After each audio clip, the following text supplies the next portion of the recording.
Lift up our eyes, see the King has come. Light of the world, reaching out for us. There is no other name. There is no other name.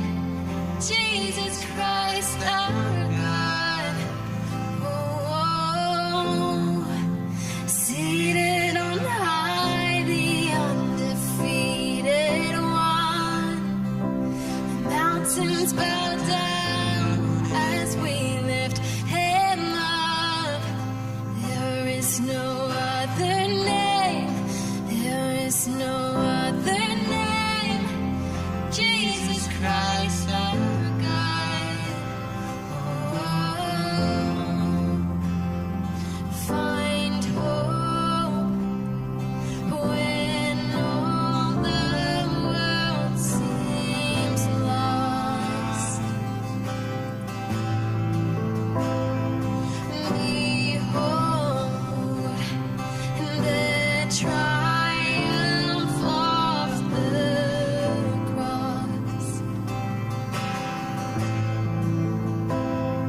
His power has trampled death and grave. Our life found in His name, the greatest name of all. Lift up our eyes, see the King has come. Light of the world, reaching out for us. There is no other name. There is no other name. Jesus Christ, our God. Oh, seated on high, the undefeated one.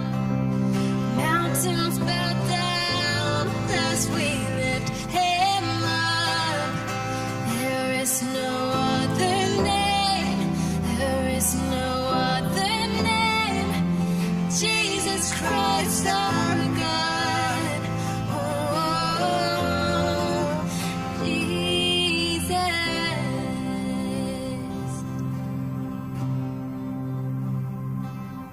The earth will shake and tremble before him. Chains will break as heaven and earth sing. Holy is the name. Holy is the name of Jesus. Jesus, Jesus. The earth will shake and tremble before him. Chains will break as heaven and earth sing. Holy is the name. Holy is the name of Jesus. Jesus, Jesus. The earth will shake and tremble before him. Chains will break as heaven and earth sing. Holy is the name. Holy is the name of Jesus. Jesus, Jesus. Lift up our eyes, see the King has come. Light of the world, reaching out for us. There is no other name. There is no other name. Jesus Christ, our God. Oh, seated on high, the undefeated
to glory.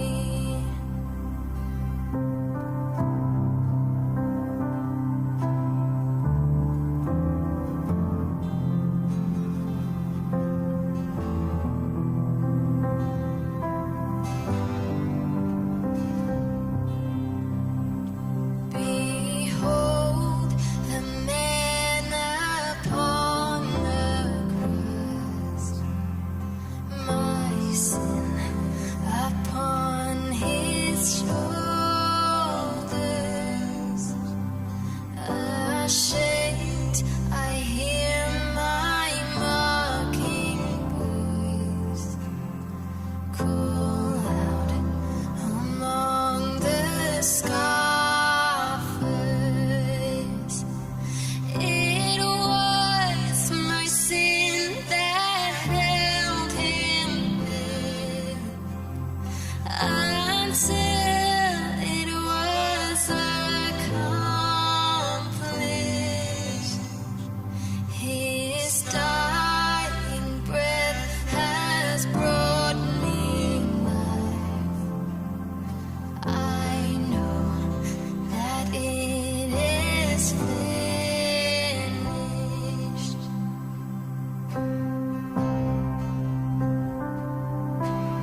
was borrowed for 3 days.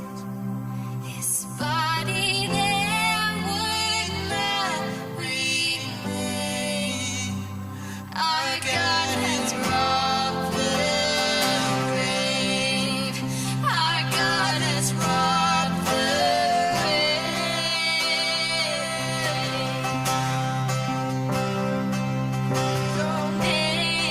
Your name is victory. Oh, praise will rise to Christ our King. Your name is victory. Oh, praise will rise to Christ our King. By your Spirit I will rise from the ashes of defeat. The resurrected King is resurrecting me. In your name I come alive to declare your victory. The resurrected King is resurrecting me. By your Spirit I will rise from the ashes of defeat. The resurrected King is resurrecting me. In your name I come alive to declare your victory. The resurrected King is resurrecting me.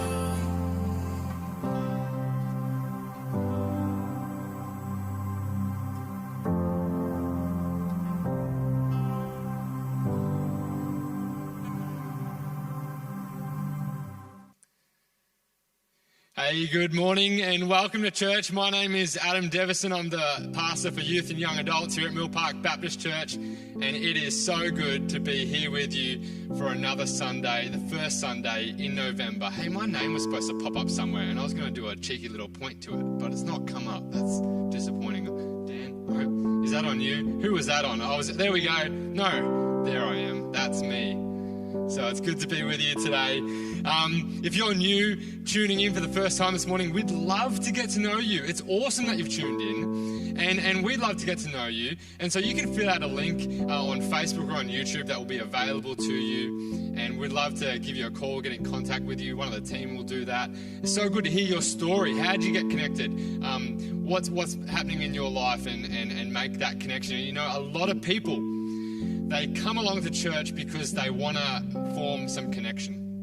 And that's awesome, and we love that. But did you know that Sundays aren't actually the best place to get connected? Yes, Sundays are awesome, and they're really good, and they're really important. But the best place to get connected, if that's what you desire, is actually midweek in a life group. And so there's going to be another link that you can fill out about that, and we'll get in contact with you if you fill that out too. We'll chat to you about how to get involved in a life group, because we believe that in smaller groups, you know, we're not meeting together in person, but if we were, you know, there'd be 300 people here. How are you ever going to get connected to 300 people? But in groups of, 6 to 10, hey, that's tangible. You can form real relationships that way. So there's a link you can fill out for that. I got to meet in person with my life group for the first time for a long time, just this Wednesday gone, and it was terrific. Just having conversations, sitting around in circle together, forming those connections, building those relationships, cheering each other on in our faith. It was unreal, and it was so exciting. So make sure you get around those links on YouTube and Facebook there. So as we said, we hope you can get connected. That would be great, primarily through our life groups, but really, if I'm being 100% honest with you, all cards on the table, no word of a lie, this is our real purpose. 2 Corinthians 5:20 says this: we are, therefore, Christ's ambassadors. We are, that is the church. We are, therefore, Christ's ambassadors. As though God were making his appeal through us, we implore you on Christ's behalf, be reconciled to God. And what that means is we want you to draw closer to Jesus. We want you to draw into a relationship with Jesus. No word of a lie, all cards on the table. If you want to get connected, that is great. But what we really are about is you drawing closer to God, coming into relationship with him and knowing him again or for the first time. We think that's the best thing ever, and that's what we're all about. Anyway, enough from me. We've got some exciting news to share with you that's happening in the life of Pastor Kat Jensen, so check this video out. Hey, well, friends, we're together here, and you'll see that we've got some of our pastors here, and we've got three of our elders. We haven't today got any of our board members with us, but that's for the only reason that the board members are all busy at work today. So during the day, here we are. We wanted to speak to you together. Now, in particular, Kat, I want to talk to you. You've got some exciting news to share with us. I sure do, Geoff. And before there's sort of muted gasps at home as people are watching, no, I'm not pregnant, and no, I'm not leaving tomorrow. It'd have to be an immaculate conception. But I do have some exciting news to share with you all, which is that in brief, next year I'm going to be commencing a split role between Mill Park BAPS and exploring Melbourne's expanding north. So doing 2.5 days continuing in my current role at Mill Park BAPS, and then using a day and a half of my existing role to actually be sent and commissioned with the complete blessing and affirmation of our church leadership to go and explore a little bit of God's work throughout the north, in particular looking at new housing estates and looking at the area of Donnybrook and what's happening there already. So, yeah, really excited to share that with you this morning, church family. Isn't that fantastic? So heading out, sent out from Mill Park BAPS and heading up to this fast-growing corridor, northern corridor of Melbourne. Fantastic. So exciting. Kat, do you want to tell us, because this has been quite a process, and it's been going on for quite a while now. Do you want to tell us about some of the God confirmations that you've had on the way through this? Absolutely. So, yeah, it has been quite the journey, and I reckon I can pin it down to the beginning of my ordination journey, which was about 4 years ago now. God willing, I'll be ordained in February next year. And around that time, there was just this growing sense, of course, because ordination is all about confirming the call of God on my life. And as I explored that more within the context of our church, the broader Baptist Union and Whitley College, this really reaffirmed for me that I've always been about God's activity in the neighbourhood. And if you've spent any time around me whatsoever, you've probably heard me oft quote, John 1:14, and that the word became flesh and blood and moved into the neighbourhood. And I'm just so passionate about God's activity in the neighbourhood. So fast forward to a year ago, I began a discernment process with many of these people that you see on screen here, our pastoral team, our elders, and really seeking God, sensing probably within the last couple of years that God's been doing a new thing within me and stretching me, and really open to the potential that might be ascending out and doing a new thing beyond the four walls of Mill Park. So I'll just give you a little analogy that's been a God confirmation for me during that time. So I grew up pretty transient, moving a lot from house to house as a kid. And we always had this kumquat tree that would move from house to house with my family. It was in a pot plant. And it became, as an adult looking back on it, like a symbol of, well, we're probably not going to stay at this house for too long because the kumquat tree hasn't been planted. But as I began exploring this new housing estate in Donnybrook and even went on a little tour around that area, I walked out of the sales centre and, I heard a voice saying, "Oh, are those kumquat trees?" And all along the decking of the sales centre in this, brand new housing estate was a planted row of kumquat trees. And it was just like God, spoke to me personally in that moment saying, yes, this is an area in which you're going to personally be planted, and there's going to be much more planting. So that's one of those prophetic confirmations that's been really special to me during this time of confirmation. And there's been other things along the way and opportunities opening up last year as I went to the UK with the Baptist Union, checking out all sorts of examples of the missional spectrum, from social enterprises through to church plants and missional communities and everything in between. And key mentors that have been speaking into me during this time as well, of discernment in particular. I've even got a journal entry in front of me from one of my prayer journals back in 2018 in April. And it was the first time I drove my car out to Donnybrook, sat in the car and began dreaming over the green fields.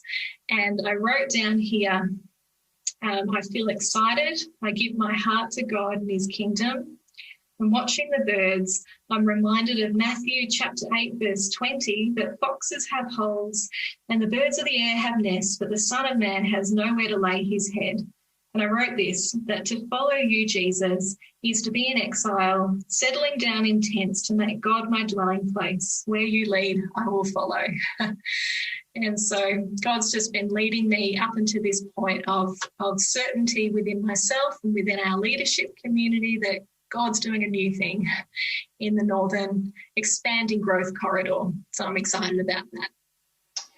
And we're excited too, Kat. It's exciting beyond words to think how God's expanding the reach of the good news of Jesus. And this is a significant thing that he's doing through you. So, friends, this is going to be exciting, and it's going to mean a bit of a change in Kat's role for next year, but we're really excited to see how that works out, and we can't wait to see how it's going to work out for good. It's going to be fantastic. And as you can see, we wanted to invite along into the conversation, as I said earlier, some of our elders and pastoral team, and we can't have the board here, but all of our leadership group are really familiar with what's happening here, and we've been praying and discerning this together. And so we want you to know that the whole group is really excitedly behind this. Is that true, my other friends that are here?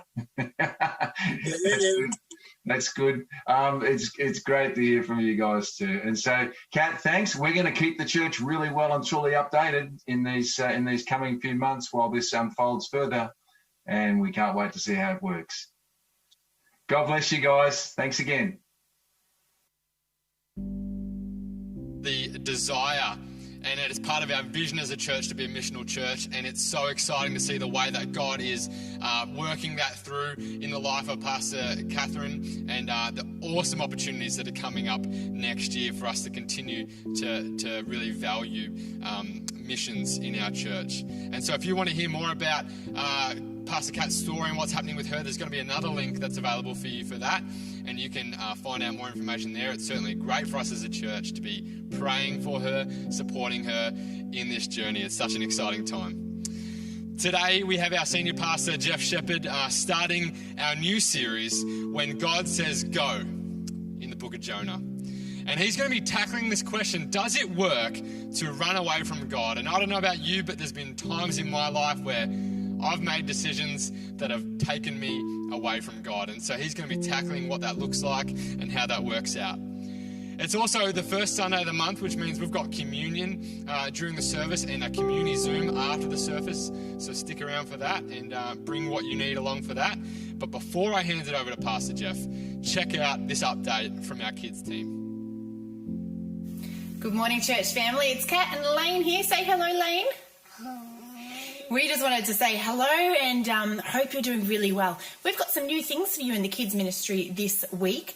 We have a resource page. But before I get into that, I just wanted to talk about something that I have been learning in my Bible study this week. I was reading Deuteronomy. I'm going to paraphrase. It says something along the lines of, love the Lord your God with all your heart, with all your strength, and with all your mind, and teach this to your kids. When you wake up in the morning, when you go to bed at night, when you drive in the car, when you go for a walk outside, keep teaching your kids. And so we hope that this page that we have for you today on our website is one that will help you to be able to teach your kids. I'm just going to give you a quick little look Here's our resource page. And you can see that there are a whole heap of different resources on there. Now, this is just a snippet of what's on the internet to teach your kids about God. So why don't you have a look on there and see if there's something there that might interest your kids so that you can teach them a little bit more about God and loving him like he commands us to do. Hope you have a great week, and we will see you next week. Say bye, Lane. Bye, Lane. Bye, Lane. Hey, friends, you've heard, haven't you, the little girl whose teacher was talking to her about whales one day. And the teacher said, well, it's physically impossible for a whale to swallow a human. Because even though whales are very large mammals, they've actually got very small throats. That's what she said. And the little girl said, well, hey, hold on. Jonah was swallowed by a whale. And the teacher was pretty irritated by now, so she reiterated to the whole class that a whale could not swallow a human. It's physically impossible. And so the little girl said, well, man, when I get to heaven, I'm going to ask Jonah. The teacher's pretty cranky by now, so she says, well, what if Jonah went to hell? And the little girl said, well, you ask him then. Well, yeah, you know, one of the wonders of my life, speaking of whales, October 2013, we went as a family. My kids were little then, and we had Deb's mum and brother with us as well, and we went diving with whale sharks at Oslob on Cebu Island in the Philippines. And here we are, right before we did it. Now, if you ever snorkeled with a face mask on before, everything's loud in the mask, eh? If you've had the experience, you know. So you can actually, like when you're in the mask, you can talk to yourself and you can hear yourself. And several times that morning while I was swimming around the water, I said to myself, I can't believe I'm doing this. And here's Haley. Look at little Haley. And you can see there one of the whales in the sort of way back from her. There it is. And here's Deva. And she's up a lot closer now to one of the whales. See the whales right there. And they told us, like we had this, detailed briefing before we get out there, and you got to do all this stuff, and you're not allowed to go up and touch one of the whales. But if they bump into you, well, that's okay. So you know what that means? Like, you just position yourself accordingly. And I mean, and soon we dispensed with those life jackets you saw Haley on with, so we wanted to get right down with those huge animals. You should look, it's one of the wonders of my life. And really, they're just whale sharks. They're not big at all when it comes to real whales. And you probably heard of Jonah. He's an Old Testament prophet from northern Israel. And actually he's a pretty well-known figure. And I think even if you're not like a Bible scholar, or even if you never go to church, like a lot of people have heard of Jonah, the guy who got swallowed by a whale, right? And even if the teacher says they can't, well, apparently he did. And maybe, too, you'd identify a bit with Jonah. The guy who got asked by God to go somewhere and do something that he didn't want to do. And more to the point, that didn't make any sense. You get that, don't you? Even if you wouldn't say, hey, I'm following Jesus, so you wouldn't call yourself a Christian, yeah? Well, you know, don't you? Like, you know the reputation Jesus has got, don't you? Oh yeah, God turns your life upside down, that's what they say, and he gets you doing all this stuff. That who'd ever want to do that? Oh, that's no fun. He just makes you into a religious fruitcake. And I only got one short life here on earth. I don't want to be a fruitcake. Well, God's made an ask of you, and you didn't like it.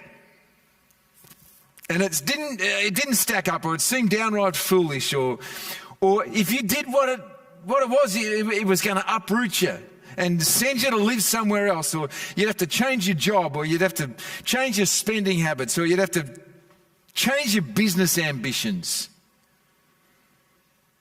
Or you got a trigger or two right now, and I could, if I was being malicious, you know what?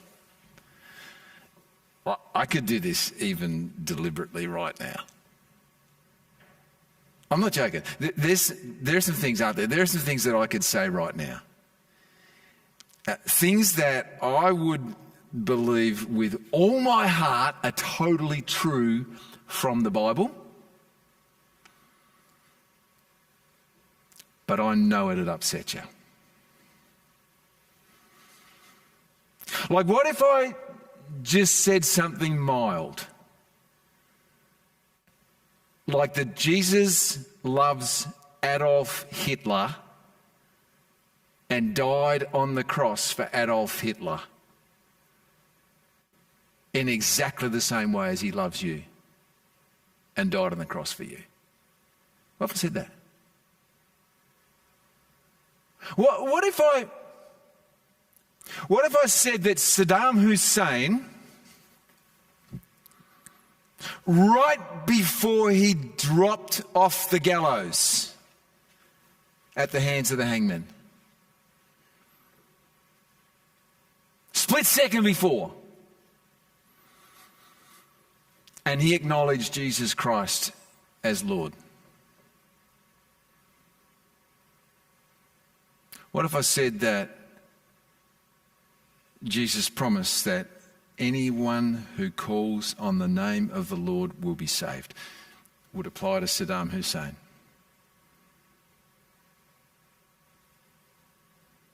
Not feeling angry yet? What if I said to you that, you know, when they built, or they started the planning process to build the mosque in Bendigo, and we had huge scale protests over that, and social media groups and watching groups and that. And the campaign against the mosque, spearheaded by Christians. What if I said to you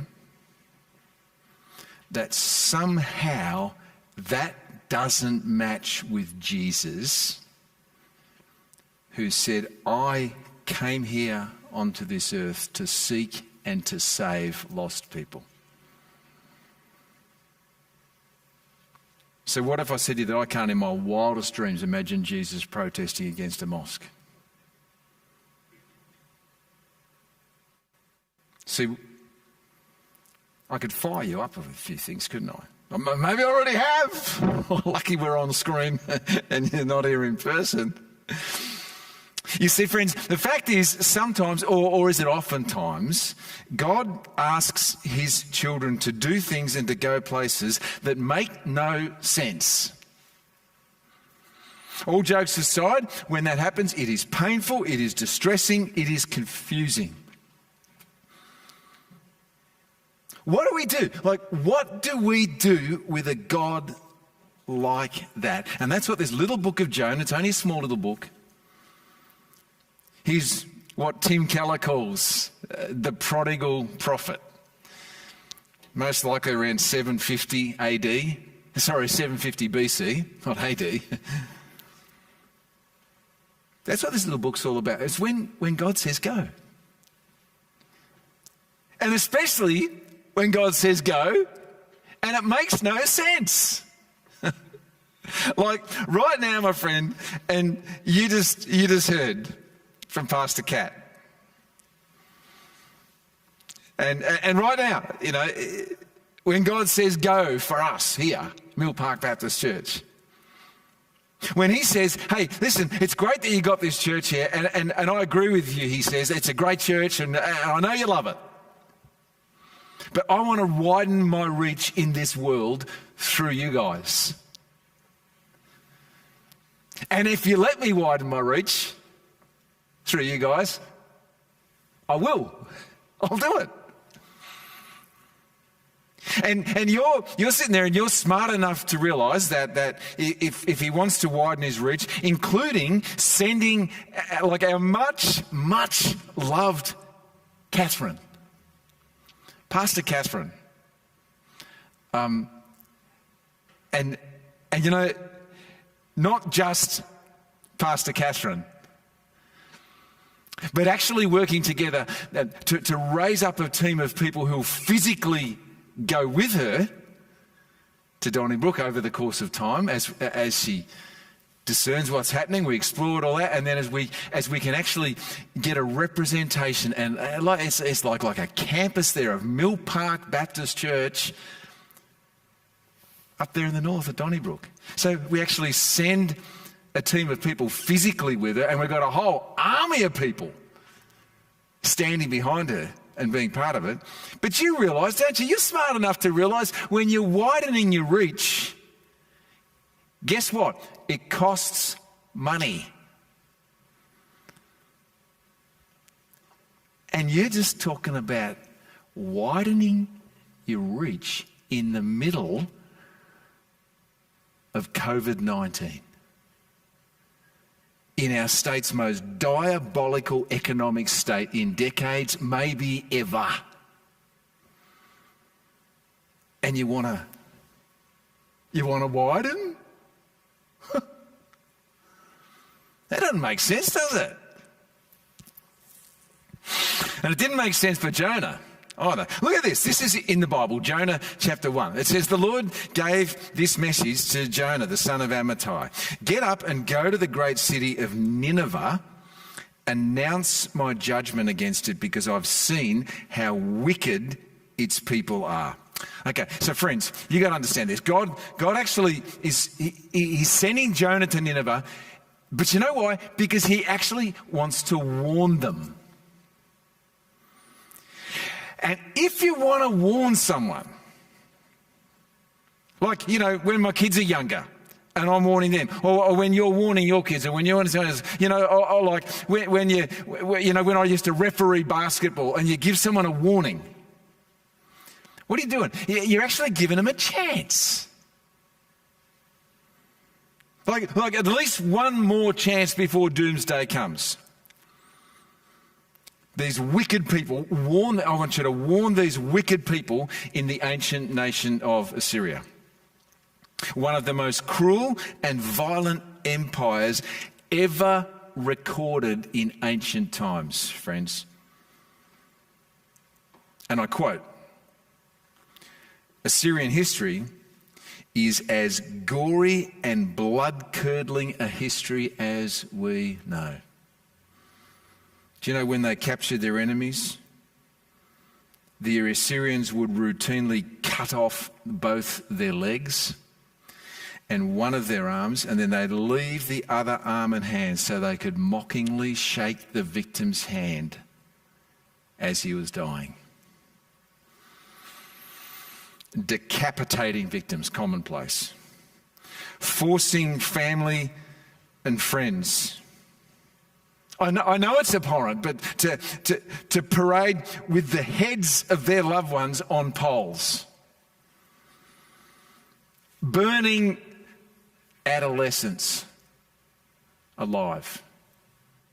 You get the picture, don't you? Amongst all the other Old Testament prophets, you know, most of them, if you read the Bible and you read these prophets, right, most of them actually stayed in their home country. And sometimes they were prophesying against other nations, but it's like me prophesying against Iran or Iraq or wherever, but I'm doing it from here in Australia. This time though, Jonah, A, go there, go into Assyria, buddy, and B, warn them that I'm going to judge them. By implication, give them a chance. Would you sign up for that? Like those people I just told you about, would you sign up to go there? Not only people who are religiously and racially on as different a page to you as different could be. Because you, Jonah, you are an intensely patriotic, highly partisan Hebrew. So they're religiously and they're racially different, but also they are beyond inhumane in their sadistic cruelty and violence. Well, it's dangerous. Yeah, it is. It's dangerous. But friends, it's much more than dangerous. It's like, why should they get warned? They don't deserve to get warned. It's like I felt, when I watched that movie, you've seen Zero Dark 30, that movie doco. It's the US Navy SEALs when they go in on the mission to capture and kill Osama bin Laden, author of 9/11. And the day the world heard that Osama bin Laden had been captured and executed by the Navy SEALs, and then they buried his body. Remember that? They took it in a boat out to sea and in an undisclosed location, buried his body immediately so no one would ever be able to find it and go and make it like a sacred site or anything like that. Is everyone here are you like me? I didn't shed a tear when that happened. I'm like, good riddance, buddy. Not only did it not bother me, I liked it. I was happy. Well, you probably know what happened next for old Jonesy boy. By the way, does it work? Does it work to run away from God? Look in verse 3. Jonah got up and went in the opposite direction in order to get away from the Lord. You're going to try running away from the Lord. He went down to the seacoast to the port of Joppa, where he found a ship leaving for Tarshish. He bought a ticket and went on board, hoping that by going away to the west, he could escape from the Lord. Go to Nineveh.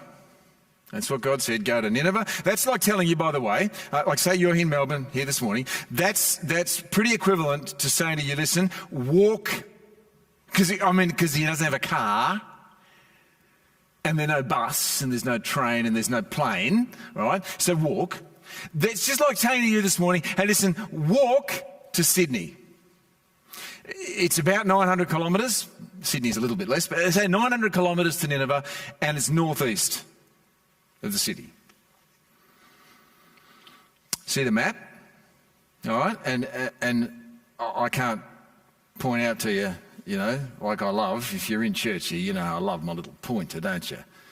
But you can see there Joppa, right down, on the bay. That's on the Mediterranean Sea there, modern day Israel. And if you look up, northeast, you can see Assyria. And there's Nineveh. No, though, just keep looking at the map. So Jonah goes down to Joppa. He jumps on a boat that's heading to Tarshish, and you can see the arrow there. And best we can tell is that Tarshish is about as far west as he can go in the known world. And it's not on foot, it's on a boat, it's on sea. And Jonah's a Hebrew. Hebrews are not experienced seamen. And it's about 4,000 kilometres, nearly due west. You see, he's vehemently opposed to what God's asked of him. Because it is unfair, it is unjust, and if that's the God that he's following, then he's probably not interested. Did you ever do this? Do this. Conclude that because you couldn't see any good reason for God's command, then there couldn't be one. And you doubted it to the core, the goodness, the wisdom, the justice of God. And you absolutely, if you lived in Bendigo, you would join the anti-mosque movement. And maybe you wouldn't sanction the idea of a church like ours unashamedly pursuing being a multi-ethnic church. So you'd be like Jonah. And so would I. So have I in my life, more times than I can count. Like, go opposite. We do it all the time. Might not be explicit necessarily, like Jonah. But one way or the other, you're not going to Nineveh. Not just because you really don't want to, but it doesn't make sense. And that'd be right, because doesn't it say something in the Bible about that God is slow to anger, abounding in love and mercy and kindness? Doesn't it say something about that? And doesn't it say something like Jesus said, I came here to seek and save the lost? And doesn't it say something else like Jesus Christ is the same yesterday, today and tomorrow? And doesn't it, if you read the whole Bible and you realise that right from the very, very beginning, God was a God of mission, and it's going to keep going right the way to the end, God of mission, seeking and saving lost people. That'd be right, wouldn't it? God's going to warn them, and you don't want God warning them. You just want those people judged and punished. You want them wiped off the map. And I mean, quite frankly, when you talk about church, you want a church that's comfortable, and you don't have to adjust to accommodate other cultures, and you don't want ethnic groups with cultures that you see as problems. Like you're just comfortable. Like, we love being comfortable, don't we? Look at this. George Hunter said this. He said, a majority of ordained ministers in mainline denominations today are afflicted with amnesia. Christianity was launched as a movement of fishers of men and women. That's what Jesus called it, yeah? Today, we are keepers of the aquarium. While most of our churches would like to catch new fish, the only fish they really want to catch are fish already cleaned. The founding geniuses of many denominations could have said with John Wesley, the world is our parish, but today our parish is our world. So no sooner does the ship get right out to sea with Jonah on board than a furious, and actually, pardon the pun, it says in some of the translations of the Bible, it's a violent storm. Violent. And make no mistake, it's God who sends the storm. Jonah, though, he's found his way right down below deck amongst the cargo, and he's fast asleep. He's in what Winston Churchill used to call blessed oblivion. Sign out, switch off, escape. If you can sleep and you got the weight of the world on your shoulders and you know you're running away from God and everything's really, really, really, really bad, and if you can sleep, well then sleep, man. That's the best respite you can get. Seasoned, salty, crusty old sailors, they're up on deck and they're terrified in the storm, and they're actually throwing cargo off the boat. They're trying to stabilise the ship. They're praying to their gods with a small g. And it seems like they've forgotten about Jonah till the captain goes down there getting the cargo, and he finds him snoring away in the night. He says, how can you sleep at a time like this? He gets him up, he tells him to pray to his God with a big G, but Jonah actually, you know what? Jonah doesn't pray, even though the captain asks him to. And then they do their ancient practice, they get all up to get on the deck, they've got to try and work out what's going on there, and so they cast lots, and Jonah wins, or maybe he loses the toss. And they realise by casting these lots, they're like, hey, Jonah, there's something going on with you. What have you done, they say, to bring this awful storm down on us? And they yell it at him. And he says, I'm a Hebrew, and I worship the Lord, the God of heaven. Like, I worship the Lord, the God of heaven. You see, it's quite possible to say that you worship the Lord, the God of heaven, but still try and run away from God. And the God of heaven, who made the sea and the land. And then he told them, it's in verse 10, he told them that he was running away from the Lord. Has it worked, do you think? Do you reckon it works to run away from the Lord? Or are you better to get with the program? To and fro there is, because even though Jonah volunteers, he said, look, throw me overboard, guys, because that's going to stop the storm. But they're awestruck, these sailors, and they know that there's something big going on, and they just got the sense to be able to work it out, and they don't want blood guiltiness on their hands for this man's life. So they keep trying to save the ship, they keep trying to row to shore, but it's clear before too much longer that nothing's going to work.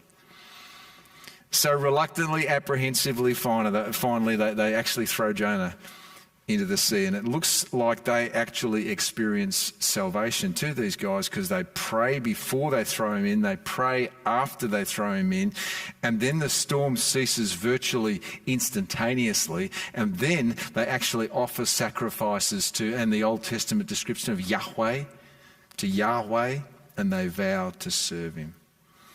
Do you know, my friend here, are you wise? Never, ever run away from God. Doesn't work. It doesn't work. And you'll be back here next week, won't you? Because at the end of chapter 1, it says, now the Lord had arranged for a great fish, a whale, that is, and I'm tipping it's a bit bigger than our friends in Oslo, Cebu, Philippines. He arranged for a great fish to swallow Jonah. And Jonah was inside the fish for 3 days and 3 nights. Hey, getting back to Catherine Jensen. Like, if we were going to send, like, let's say, if we were going to send anyone from our church to spearhead and lead and champion our vision to take the good news and to expand the reach, it's not like a Mill Park Baptist. We want to get the name of Mill Park Baptist Church. That's got nothing to do with it. But like our family, our community, our group, to actually have a presence there. If we were going to send anyone,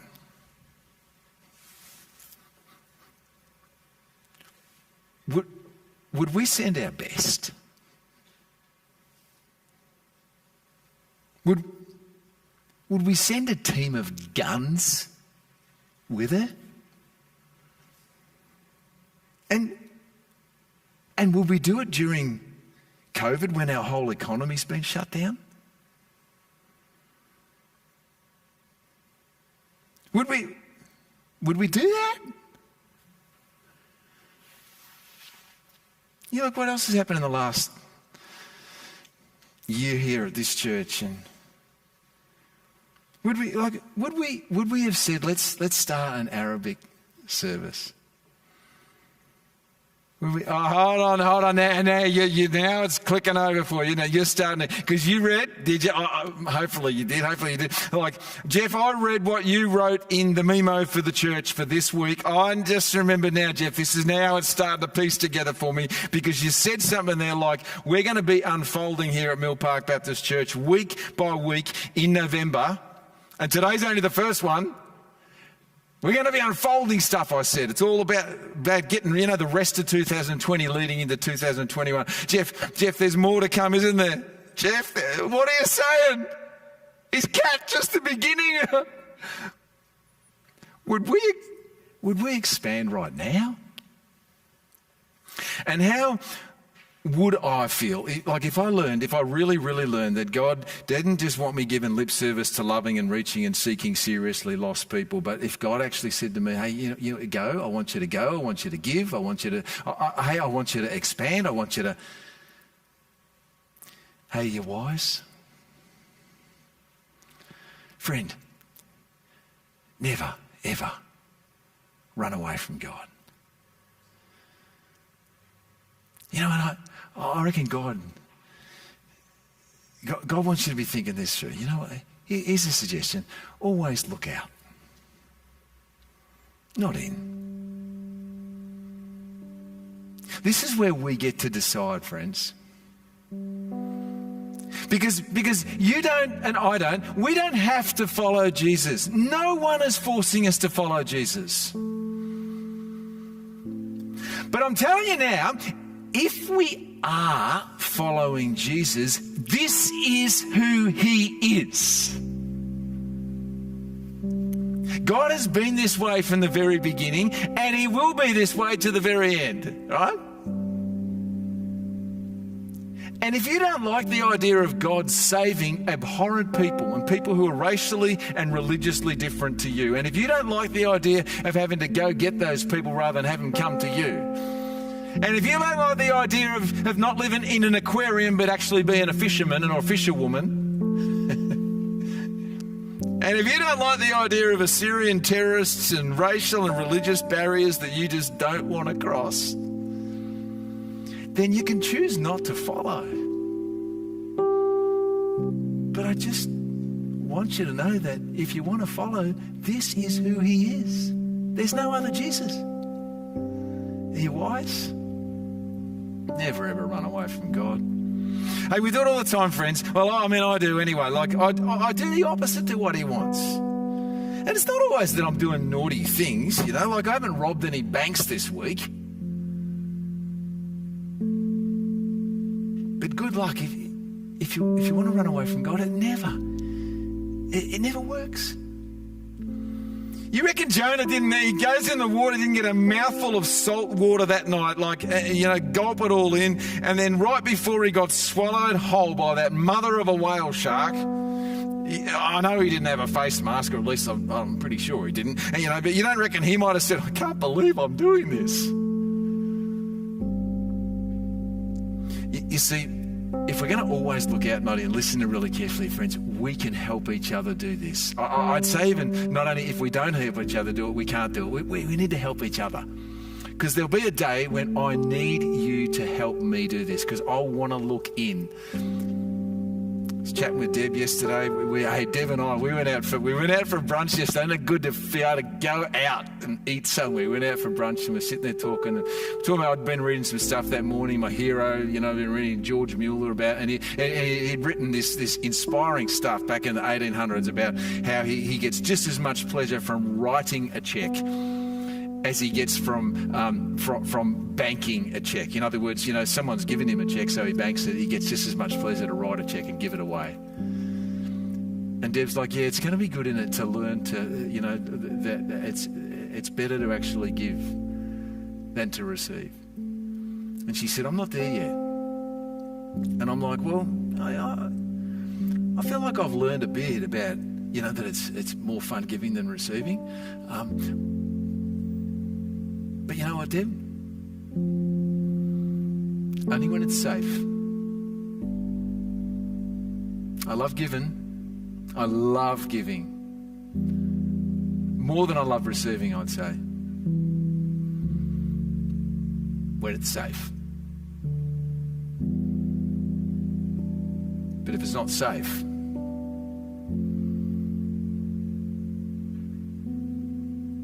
not so crazy about it. You wise, never ever run away from God. We can help each other do this. And then secondly, what about this? What about make out of your comfort zone regular? Yeah? Because Jesus following, sorry to break it, but Jesus following is not comfortable. He never intended it to be, and it's not. And if we make it comfortable, if it is comfortable and we make it comfortable, then I don't know what it is, but it's not Jesus following. Look at this. The church is the church of the crucified, risen Christ only when it is stamped with his signature, only when it faces outward and moves with him along the way of the cross. If it's turned inward, because churches can do this, turned inward upon itself, bickering and theological hair splitting. In other words, it's looking in, not out. It loses its identity and its mission. Are you wise? Never ever run away from God. And we can help each other do this too, making, too, by the way, the most extreme example of this whole go out, not in, make out of your comfort zone normal, regular, never ever run away from God. The most extreme example, you probably do, don't you? It's Jesus. It's Jesus. look at this. This is how the Bible describes Jesus. Though he was God, and just think that through for a second, what that means, friends. He's God, right? That means he's in heaven and he is enjoying, and the best way to describe it, we use this term, like he's enjoying all the lurks and the perks and the loopholes of heaven. Though he's God, he did not think of equality with God as something to cling to. Instead, he gave up his divine privileges. He took the humble position of a slave and was born as a human being. When he appeared in human form, he humbled himself in obedience to God and died a criminal's death on a cross. My friend, Jesus did not have to do it, but he willingly and voluntarily stepped out of heaven so that he could come and live on earth for 33 years and die a criminal's death on a criminal's cross, to take the punishment, to pay the penalty for your sin nature, for my sin nature, for the sin nature of every person who would ever breathe breath. And he did that to restore us, to take that spot that we're in total outer darkness, with no hope, and no hope of resurrection, because when you're dead, you can't breathe life into yourself. He died to restore us from that place of darkness into a place of light, and to give us life, and not just life at some stage in the future, after we die, like that, but to give us life right now. That's the most extreme example I can think of going out, not in, and making out of your comfort zone regular, and never ever running away from God. Perfect example. Hey, friends, we're going to celebrate communion together today. Let's say you're tuned in right now, and you're realizing as you say that, I don't know that I actually know Jesus, that I'm in relationship with Jesus. Don't try to attach too much of a formula or, sophisticated brand to it. But if we're in relationship with Jesus, it'll be the result of a decision. And sometimes that decision happens over the course of quite a while. Sometimes it's quite a short-lived decision, but it's a decision nevertheless to say, I recognise that Jesus died on the cross for me. And Jesus, I thank you for dying on the cross for me. I accept what you did for me to pay the punishment for my sin.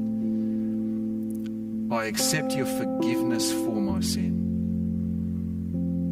And now I surrender my life to you. I'm going to live with you as the Lord of my life, with you in charge. That's what following Jesus is all about. And the Bible promises that if we confess with our mouth and believe in our heart that God raised him, if we confess with our mouth that Jesus is Lord and believe in our heart that God raised him from the dead, then we shall be saved. If you'd like to do that today, you can. You can do it right this moment. Yeah. All you got to do is just say that to Jesus. And there's going to be a link there for you to click on so that we can follow you up. We'd love to be able to do that. And then we're also going to celebrate communion all together. And we want you to join us for communion. Devo is going to explain to you in just a minute how to do that, but everyone's welcome, no matter who you are, where you are in the world at the moment, whatever you're doing, wherever you came from, whoever you are. Hey, you can join us. We'd love you to join us because we're going to celebrate communion together, and that's the time when we're actually remembering that Jesus died for us. God bless you. Thanks. Well, I said it from the start that it's our hope, it's our desire that you be reconciled to God, that you draw near to God. And I think Geoff has made it really clear for us this morning that if you're wise, you never, ever run away from God. And it can be hard sometimes, it can be challenging, but we know and we believe that God wants the best for us. Therefore, why would we run from him when we can draw near to him and engage with him, be reconciled to him, and enjoy the blessed life he has to offer us? And we have an awesome opportunity to do that through communion this morning, to step into him, to draw near to him, to go towards him and not run from him, to engage with him. And so there's going to be a link available after the service that you can click on to go to our communion Zoom meeting, where we'll be led by my good friends Sam and Beck. So I can't wait to see you there. But I just wanted to remind you guys, as a church, we've been so blessed during this tough economical time as a church to be supported by our members, and we're overwhelmed with the generosity of our members in this time. But if you want to continue to give and support to the ministries here at Mill Park Baptist Church, there's going to be details for you there, and you can do that to support the ongoing work. And we've been so blessed, and we'd love to continue to offer the services we offer. So have a great week, and I'll see you online for Zoom communion in a moment. God bless.